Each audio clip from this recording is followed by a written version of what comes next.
And I'm here with Myke Gray, famous for Skin and Red, White and Blues. Also, you played with the UFO and now you're doing Shades of Grey. Thank you so much for talking to me. I really appreciate it. Now, you have got some stories to tell me. I mean, thank you for having me. Absolute pleasure to be invited. In regards to ACDC, the ACDC are my favorite band. They've always been my favorite band ever since. I mean, if I go back when I was a little kid, just before it all sort of mingled together when I started playing guitar for the first time. And the first music I kind of got into was punk music, bands Yeah. like the Sex Pistols and the Clash. And I didn't really know that this thing called rock music existed. But there was a kid at school whose name was Russell, and he was always much cooler than all the other kids. You know, he was only like 9 years of age, but he used to come to school in like an Afghan coat, and he used to, he was just from another world. Yeah. And I kind of gravitated towards Russell because he was a little bit odd. Yeah, just different. And Yeah. yeah, and so he invited me around to his house, and I noticed there was some guitars there, and it was a guitar that I'd never seen before, which was like a Gibson SG. And I just thought, wow, this is like an amazing looking guitar. I've never seen a guitar like this. And it turned out that his brothers played in a band, and his brothers basically said, yeah, I got this guitar because my favorite band is this band AC/DC. Mhm. I remember looking at the album covers, and it was the Highway to Hell album cover. Yeah. And it was all this kind of imagery of like, it was almost like it was the devil's guitar. And, to a 10-year-old kid, it was like fascinating. And so I listened to this music and I just thought, wow, this is like something really special. So I went and bought my first AC/DC single was Touch Too Much, Hmm. and still to this day, one of my favorite songs. Yeah, And it's a so great then, song. from that moment on, I just kind of, tried to discover as much as I could about AC/DC. But shooting forward, like years later, when I played in UFO, Hmm. Pete Way was the bass player, and Pete is a legendary guy, and they were a very big band, and Oh, yeah, they still they, are. Yeah. yeah, exactly. They toured with Rush, and they toured with Kiss, and they toured with 38 Special, and they were always on tour in America, which was kind of unusual for an English band. And he told me the story of how when they were doing their own headline tour, their manager said, "Oh, we've got this young Australian band that's going to tour with you for about 8 weeks." And everyone was kind of like, "Okay, AC/DC, never heard of them, but yeah, you know, if you want them on, then fine." And he sort of told the story of how they turned up for the first day, and they were just little guys who just kind of kept themselves to Yeah. themselves, and didn't really say too much. And then it came for time them to go on stage. And of course, they just went absolutely berserk. And Pete Way was standing at the side of the stage going, "Oh my God, how are we going to follow this band?" And he said they were absolutely incredible. And Yeah. then the next day, Bon Scott came up to him and said, "Really sorry about yesterday's show. We were a bit jet lagged, so we didn't really do a proper show. But don't worry, tonight will be better." So they kick ass. And Pete Way, so I said to Pete, I said, "Wow, it must have been amazing having them on tour." And he goes, "No, it was an absolute nightmare because they destroyed us every single night. We were glad to see the back of them at the end of 8 weeks." And so that's, and I, he told all these stories, but that's the one that sticks in my mind. I remember I actually had the pleasure of interviewing Pete Way a couple of years ago, and he was very good friends with Bon Scott. And the story is he tells are just wonderful. But yeah, I have heard that a lot, that Bon Scott and Angus and Malcolm are quite quiet and just sort of play their music. But yeah, to say that they supported UFO is just amazing.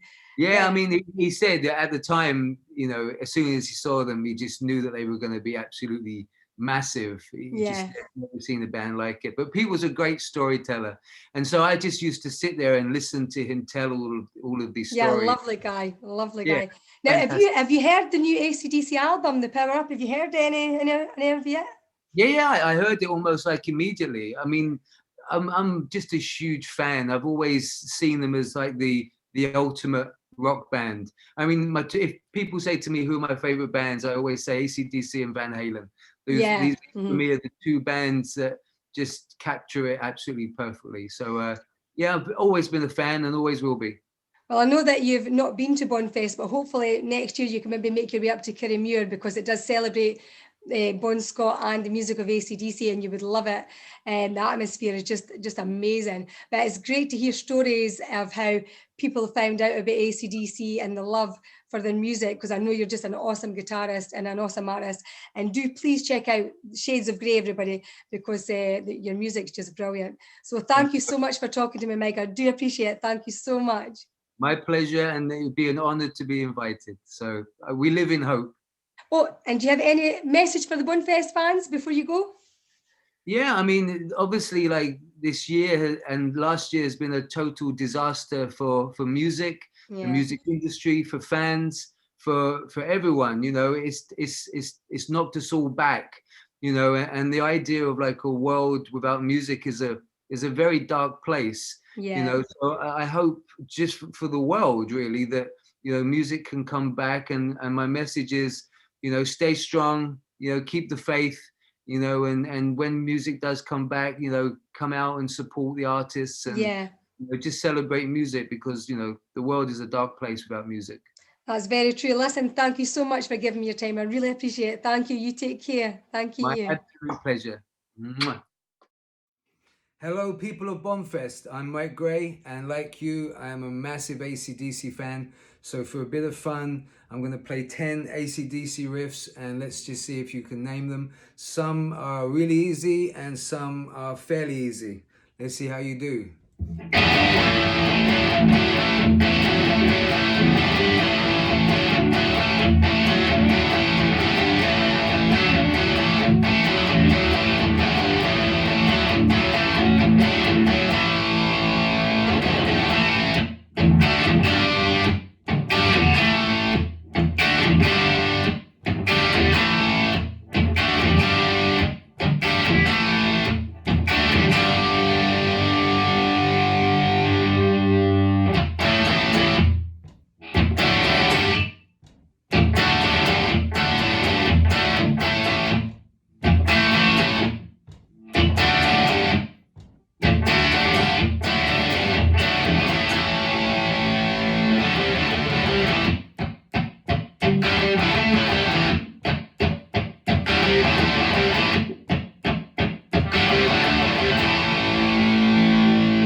There you go. I think I played one of them twice, but I'm not sure. Anyway, good luck.